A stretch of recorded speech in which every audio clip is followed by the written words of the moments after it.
Şimdi ise sizlere ödüllü mimar ve akademisyen Odile Deqq'i takdim etmek istiyoruz. 2011 yılında Garnier Operası'nda tasarladığı restoran ile büyük beğeni toplayan Decq, 2007 yılından bu yana mimarlık bölüm başkanı olarak Paris'te École Spéciale d'Architecture'da görev almaktadır. Odile Deqq'i Mimari Düşünce sunumunu yapmak üzere sahneye davet ediyoruz.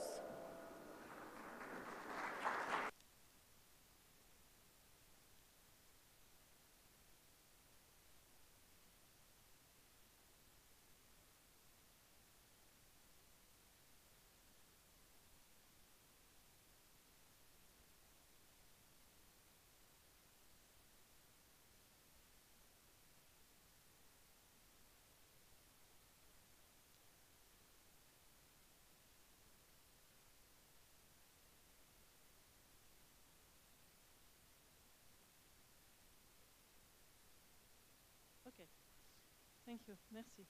So good afternoon. Thank you, Gurkan, for having doing my introduction. And you're right, the question of mass production housing is really problematic. And because what we've seen on these screens, just that you've shown us, it's not architecture, it's just building. That means construction, who gives to everybody, give it to everybody a place for having his bed, but it's not architecture. It's not a place for living. It's not because where you build something for housing, you have to think that it's for living together, for living personally, but living together. And it's not organized really like that.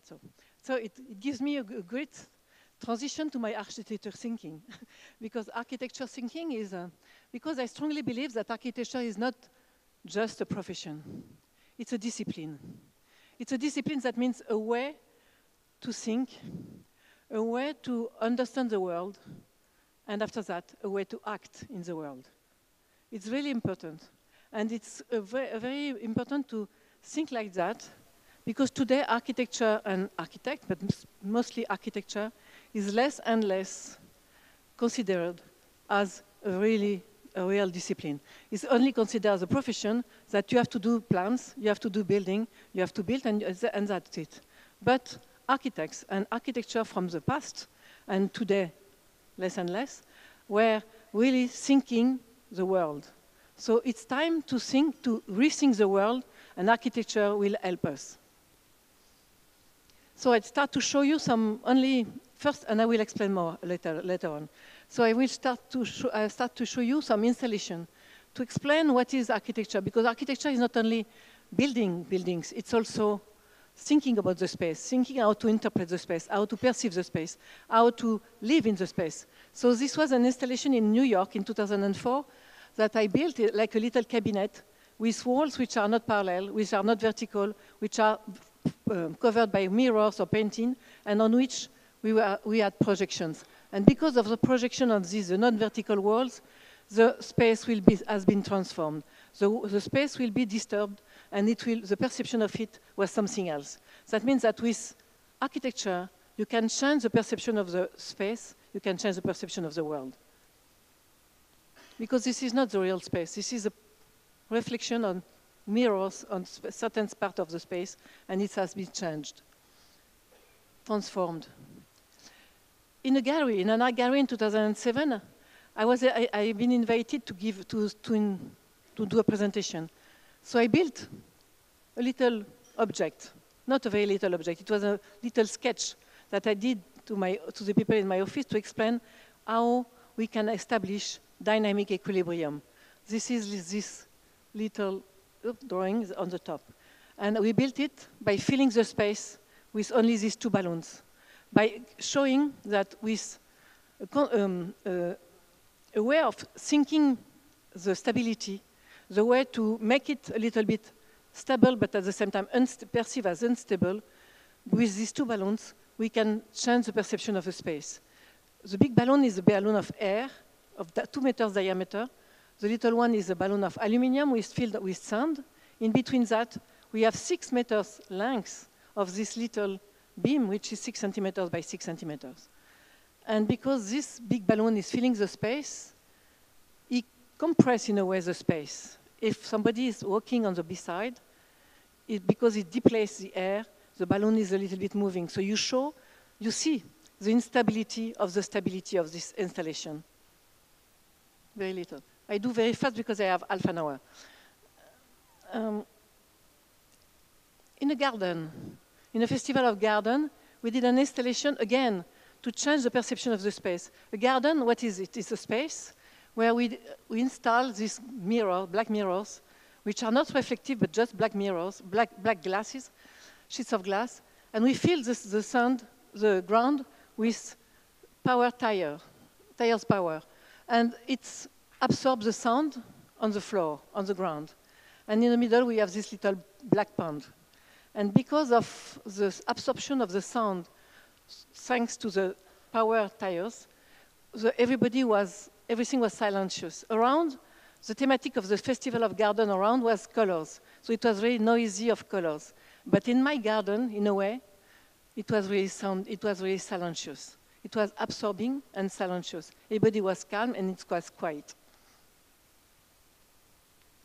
And because of the sun on the sheets of glass, the perception of the space was changing all the time. In Louis Vuitton space, at flagship on the New York on Champs-Élysées, they have a space on the top which is dedicated to art. And they asked me to do something on the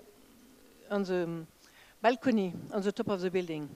And I installed a ramp that is a jump above Paris. This is just an oblique ramp and limited on both sides with sheets of glass covered with three-dimensional film. And that means that people who walk on it will be going to fly above Paris. But because you don't see on both sides, this is just one way. But if you turn your head and you look perpendicularly to the glass, you discover that there is space on both sides because thanks to this three-dimensional film, you have different perception of the space.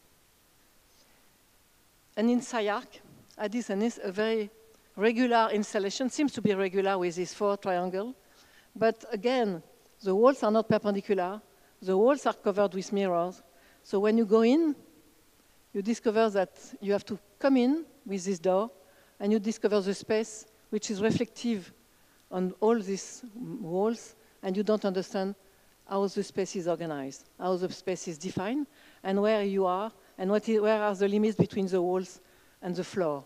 So it's a place where you can enjoy the perception of the space only.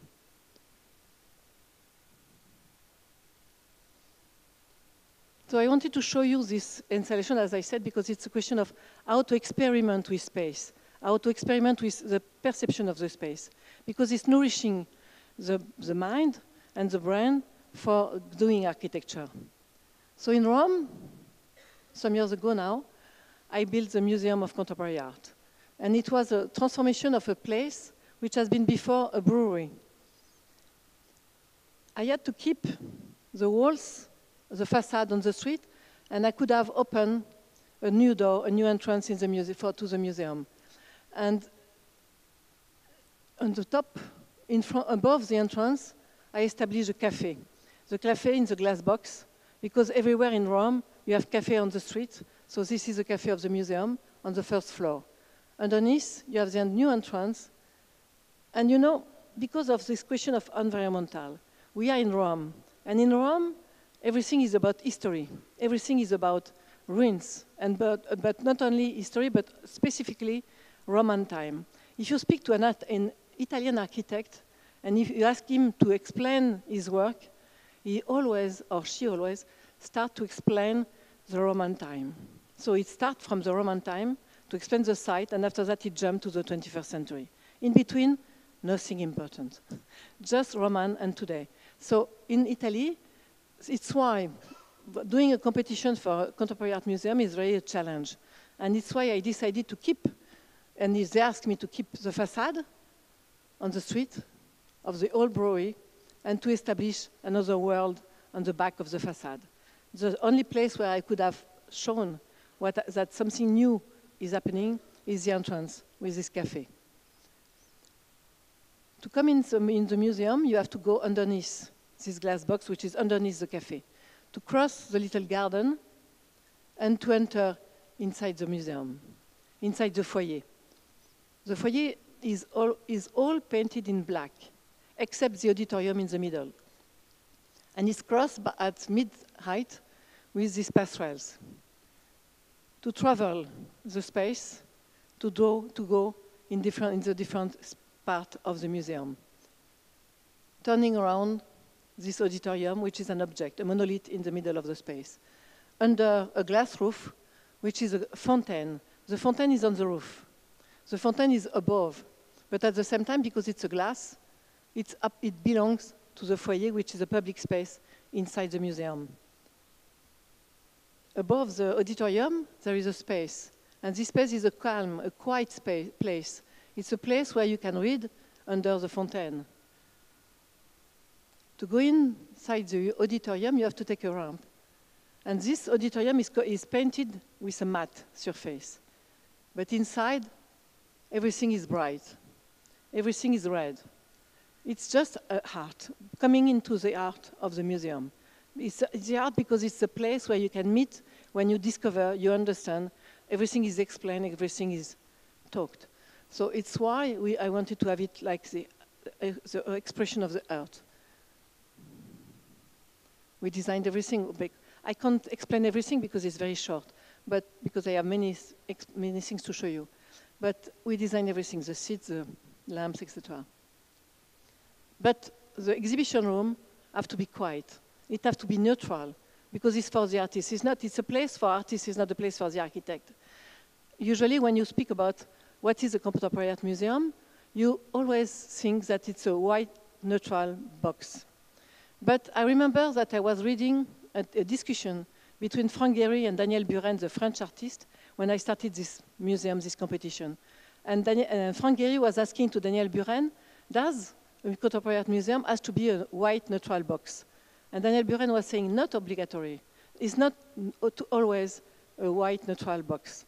It could be something different. It could be something to react, to resist to the art, to resist to the artist. But in the exhibition place, you have to care, because this is a place for artists. This is not the place for architects.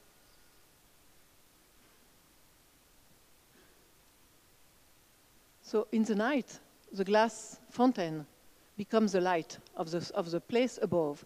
On the roof, above the museum, this is a square. This is a public place, because you can reach this place by taking a ramp in between these two buildings and a stair to the street. That means that you can cross the museum by going up, going onto this square, and going down. And because you are in Rome you have fountain in the middle of the square, and you have restaurant. So on the back, you have a restaurant, and this is a cafe inside. I do that very fast, my God. Toilets. It's very important to do toilets, in architecture, because it's a place where you can play, you can do fun. So the toilets of the museum have been done in reference to the movie by Jacques Tati, Playtime. In that movie, Jacques Tati in the 60s wanted to show the ultra-modernity which was coming at this time. So I wanted to refer to that by doing a parallelepiped, absolutely covered by stainless steel mirrored. Everything is reflected, everything is demultiplied infinitely by having a mirror on the top and on one extremity and the other extremity. So the space is infinitely demultiplied. And in the middle of the space, you have this block, which is white, and with a kind of a landscape in depression on the top. If you go out of the toilets, you have to wash your hand, so you go there. There is no tap, there is no basin. There is just that. But if you make dancing your hand above, you cross an infrared ray. And as soon as you cross the infrared ray, the water is coming up and the block is becoming red. And in one corner, you can make dancing again, and there is the dryer. So it's a place where you can play, and everybody is smiling when they get out of the toilets. In Paris, I have been asked to develop the restaurant in Garnier Opera House. Garnier Opera House has been built in the mid of the 19th century, and it has been absolutely protected with no contemporary intervention since.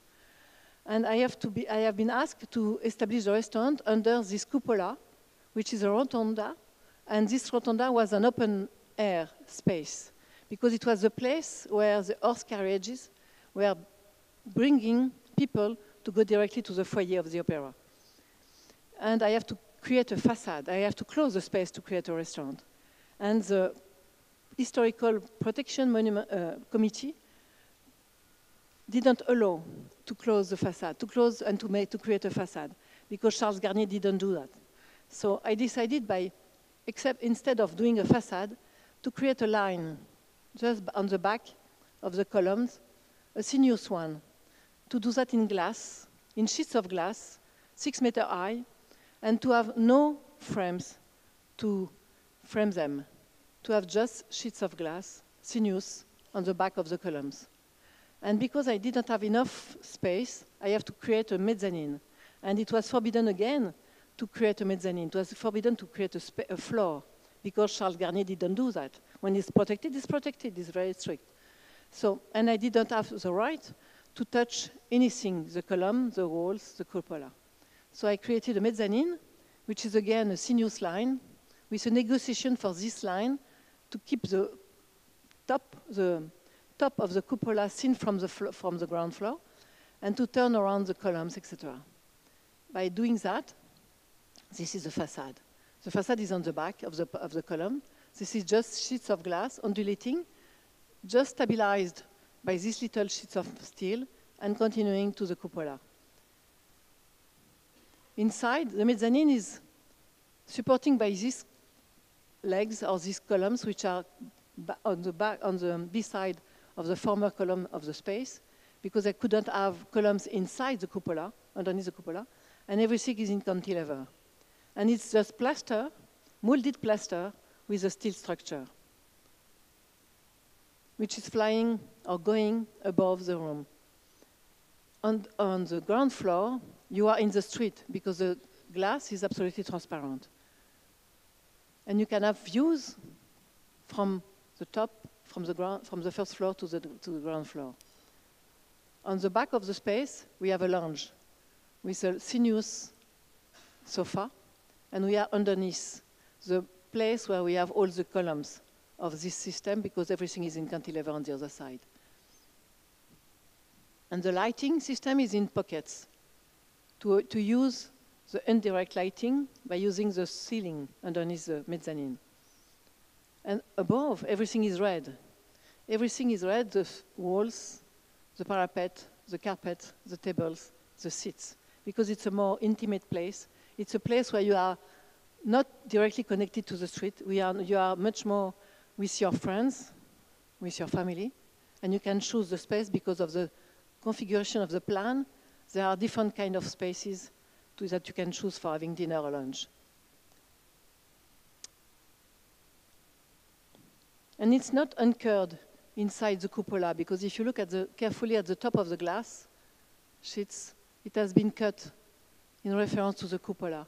And in between the glass sheets and the cupola, there is 40 centimeters of a joint. We did another contemporary art, but in France, with a very strict urban planning regulation, a block, a parallelepiped.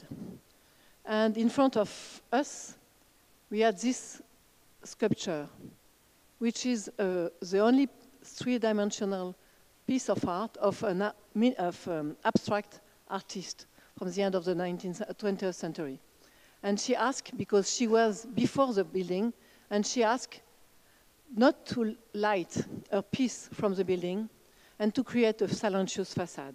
So it was one of the constraints of the building. It was the constraint given by the artist. And I decided to do a monolith. And this monolith is a black monolith. But it doesn't seem totally black. This is black stainless steel mirrored. And it looks gray, depending on the color of the sky, because it's reflecting inside. This is dark gray, not black glass, but during the day, it's perceived as black. On the B side, on the back, this is dark concrete. But when the weather is dry, it is perceived as gray. When the weather is humid, it's perceived as black. So the three materials, the concrete, the stainless steel, and the glass, are changing of colors depending of the weather. So they are all black, but they change of colors all the time. So sometimes the building is perceived as blue, gray, or black. Inside, the monolith is lighted. And there is a very big, very tall, very high vertical space in the middle, but you can't go in. When you enter, you are facing the back of the auditorium, and you can't enter in that space, which is where there is a light. For going in, you have to go back to the facade, and to take this very long path, which is make you referring to the art piece on the beside, and you pass in between that auditorium and the facade with 1.5 meters only. And you go to the cafe first. From the foyer, you go to the cafe. And on the back of the cafe, you start traveling the middle of the space, the middle of the building, by using this path again with these steps. Sometimes it's just a ramp, because the differences between this way of walking, this way of climbing, makes you referring to your own body. That means giving you the impression that you are alone, because you have to care about your body when you go up and up to visit the spaces and to visit exhibitions. Sometimes it's the stairs, with particular steps anchored in the concrete. And you go up, and we go up. And it's, at the end, you are in a space which is 30 meters high from the top to the basement, where there are the storage of the collection. And the exhibition rooms are quite simple, white, and open to the view, because we are facing east or north, so it's easy to have natural light in the exhibition room. So this is a 30 meters high space in the middle, which is very narrow, very long, and facing to the west. The toilets are particular, because there is in the middle this curved and sinuous glass, mirrored, that makes you changing, the perception of yourself is changing in that space. And in the night, this is inversion. The part down is transparent. You see the auditorium, and in the night, this top part is disappearing, slowly, becoming dark. In Lyon, we just finished the headquarters of GL Events. We are in a confluence, which is a peninsula between the river Rhône and the river Saône, and we are at the end, just at the opposite side of Copy-Melblot, the museum. And there are a collection of buildings on the river bank. So we want this one, and we decided to have it in cantilever. To have it, like, again, it was supposed to be a block. I decided to keep the block on the first part, ground floor and mezzanine, which is open to the public, and to have the offices part, which has been swift to be in cantilever above the bank to go to the river. And this cantilever is 25 meters long for 4 floors of offices. And because inside we have an atrium, the atrium has been shifted to, and the atrium is coming in above the river bank. So for doing that, it's a huge work of construction, of structure. We have built 3 pylons. Above the pylons, we have a cross, a steel cross, and one big beam, which is turning around. And from this beam, all the floors down are supported and hanging. So this is a section, and you see the structure. So I show you, this is one part of the beams, and if you see the people here, this is very high. It's 5 meters high. During the construction, because we started by building first the 4th floor and going down with these little columns to hang the floors below. At the end, even the escaping stair is outside, but it goes to the part which has been still on the side to have a terrace on the top, so you go to the terrace, and after that you go down. It's quite high, because when you see these people, you see the scale of this space. And you look through. It's like looking through the building from below, like that. When you enter inside the part of the offices on the back, the space is quite big. And in the middle, this is very strong because of these pylons, because everything is exposed. Everything is shown. And everywhere around, it's open spaces, offices in open spaces. Like everybody could work and see others. I will not explain. Toilets again. And in China, we won 2 years ago, 2 years and a half, a museum for archaeology and paleontology in Nanjing, 1 hour from Nanjing. And it's in the mountain. It's a place where they discovered the oldest Homo erectus on the earth. So I decided, we had a site, and the site is quite large, and we have to establish the museum where we wanted for the competition. So I decided to establish on a part where I started to play with the lines of the site, to anchor my museum in the mountain where they discovered the bones of this Homo erectus. And by playing with that, at the end we came to a model, which is a very little tiny model in papers and images. And we developed all the building, the documents, all the building, the executive documents, and they built it. And one month ago, I got the photos. So it has been built, and I will go there now. So I go fast, again.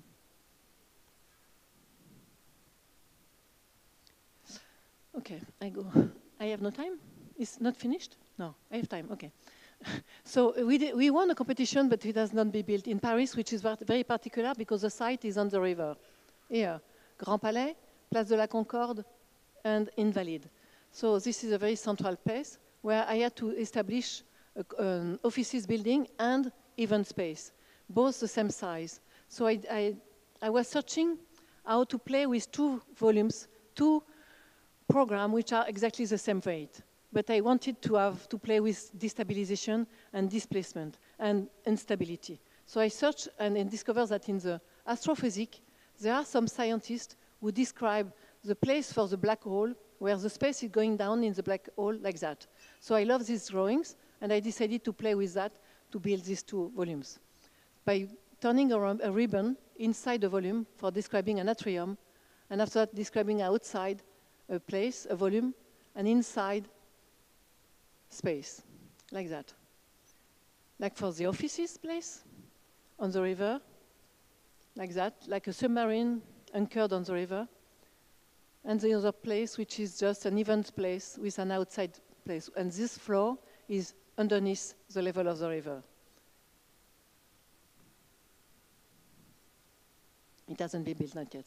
So, okay, go fast because I do also yacht, because I got a call that somebody wanted to build this super yacht, and we're searching for an architect to develop the project, not only, but not for the body because I'm not a naval architect, but for the interior, for the deck, and for the windows, and for the colors, and to work with the shipyard. So I worked with the shipyard for 3 years, going there every month by developing the project of a 143 feet long boat, which is 44 meters long, a mast of 50 meters high, and a big sail of 900 square meters. And I discussed with the client to have a flush deck boat.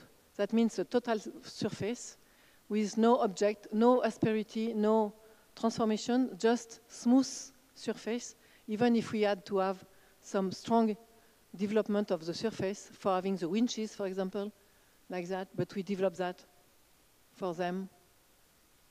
And to having the lighting coming from the natural light coming in through these black sheets of glass inserted in the deck, and the artificial light coming in up at the same place in the evening. Inside, this is a total flexible space with sliding partition to reconfigure the boat inside. The only corridor that we have is filled with shelves for books and music. Here you have the kitchen, and you have a bar in between the kitchen and the salon, which is here. but the bar is cut in the middle because you can slide the partition to separate the kitchen from the central space. And the owner cabin with the bed, which is that we designed and which is on the back of this partition, which is quite thick because inside you have the other part of the partition that you can slide if you want to separate the bedroom from the bathroom. And the bathroom is quite small, but we wanted to increase the size by having the mirror on the back. And if you want to take a shower, the shower is in the ceiling. The floor is perforated. If you want to take a bath, you lift it up and fold this floor inside the wall, and the bathtub is in the floor. So every function is filling the total space of the bathroom. So this is a basin. So I do design, and this is a box for storage in an art gallery in Paris, 1.5 meters long, parallelepiped, very simple, but that you can slide it like that to open it, or lift it like that, and inside is red. I work for Alice. They asked me first to design a tray. When they came to me and asked me for a tray, I said, what is a tray? For me, what do I want as a tray? I wanted to have a rectangular tray, but it's not regular, because this is just two simple rectangles, which had been shifted one on the other one. So the perimeter is not the same width. So you can lift up it and you can take it. So they asked me a fruit basket that I did that. And I did that for a knife factory, a folding knife, like that. And the gallery, the art gallery, which is that I developed, that I worked for at the beginning, 2007, as a dog.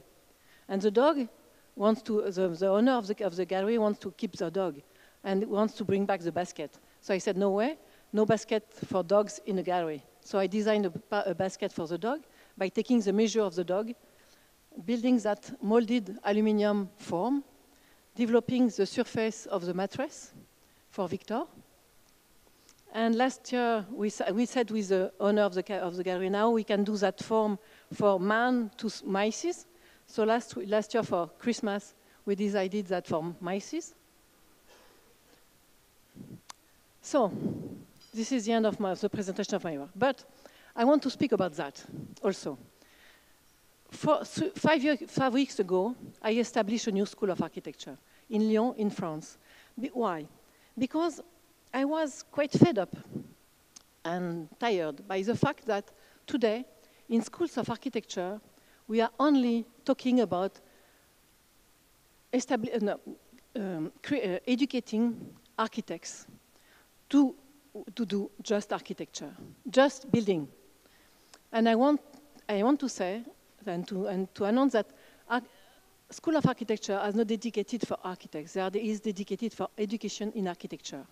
It's why at the beginning I said that architecture is not only a profession, it's a discipline which is widely open to the world, where you have to learn how to think. That means being nourished by everything from the world, being able to do a synthesis, a diagnosis and a synthesis to establish a proposal. And this proposal is an action in the world. And if you do that, you can change something. And it's why I said that architecture is more than a profession, it's a discipline. We have to stop categorizing and being too specific. And we have to come back, in a way, to the fact that architecture is a discipline. And to help people in the school to establish themselves, to decide what do they do and how they want to act in the world. Through architecture, but not becoming necessarily architects. They can become whatever they want.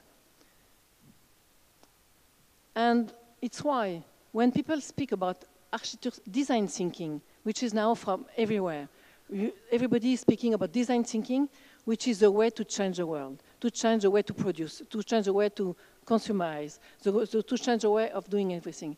I speak about architecture thinking, because architecture is a bit more than just design. It's working at different scales at the same time. It's integrating complex problems, complex situations, complex part of the world, and being able to propose a complex solution, but in a simple way. in a simple web, which is a building or something else. So it's more powerful to speak about architecture thinking if we want to give back to architects and all the people who have been educated in architecture a more central place than today. And architects have to be entrepreneurs. That means that architects have to think that they can build, they can do, they can act. And they can act whatever they want. Not only being architects, but being architects is very powerful. But we have lost that idea today. I do that very fast. So this is the beginning of the school, first day, and etc. So I show you different things. It's a very tiny school for the moment because it's just 5 weeks, but we will be a little bit bigger next time. So, thank you. Oh my God, it's very fast.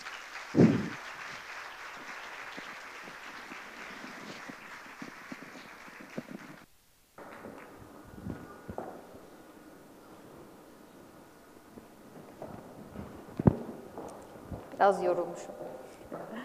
Odile'deki konuşması için çok teşekkür ediyoruz.